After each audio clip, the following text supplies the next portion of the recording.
All right, let's dive into Jane Austen's classic novel of misguided matchmaking, Emma.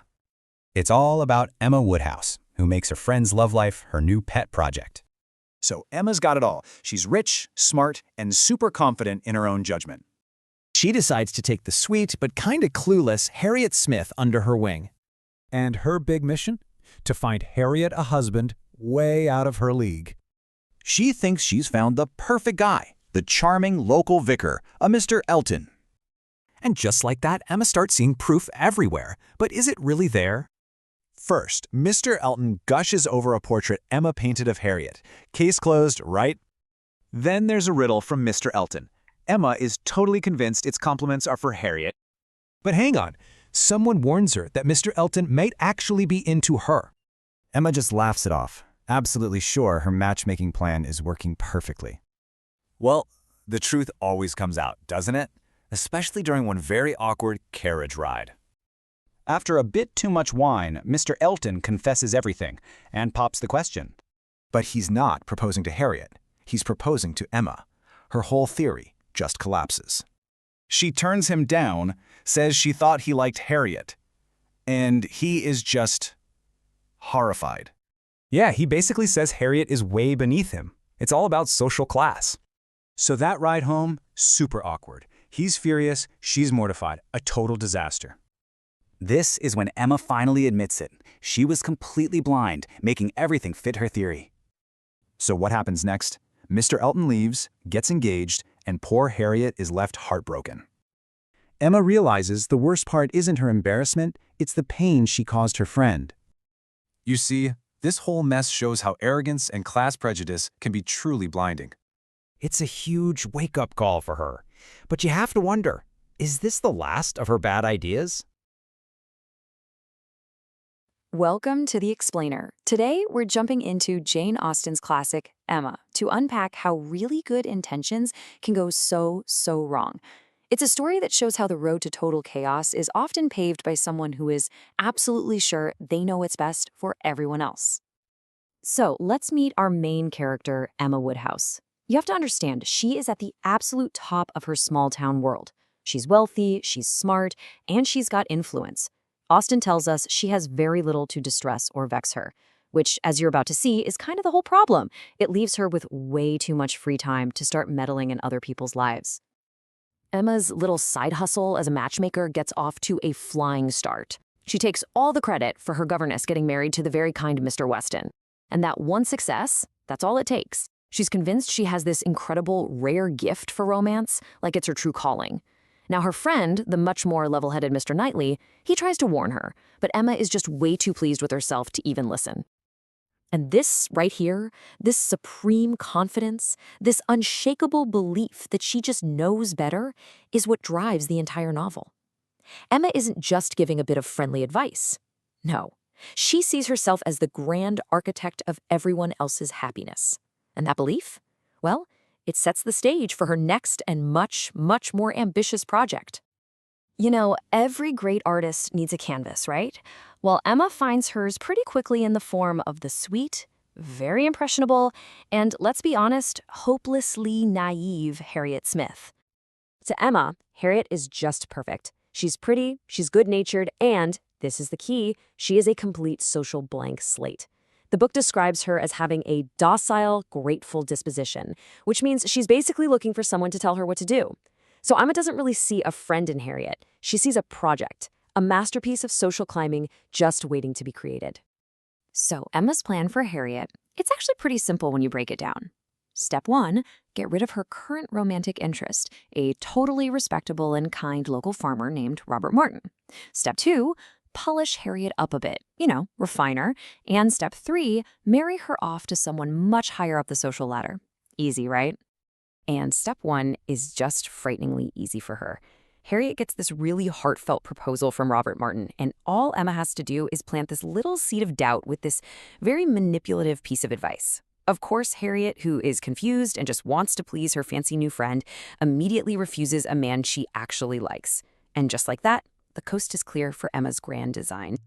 With the farmer conveniently out of the way, Emma picks her target for Harriet, the village vicar, Mr. Elton. In Emma's head, He's the perfect upgrade. He's respected, he's single, and he is a definite step up in society. Okay, from here on out, Emma's meddling just goes into complete overdrive.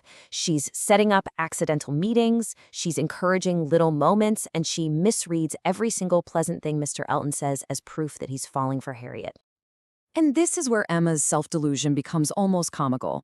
I mean, Mr. Elton is gushing over her drawing of Harriet, but he's really complimenting the artist, Emma. He brings a riddle over to the house, and Emma just assumes it has to be for Harriet.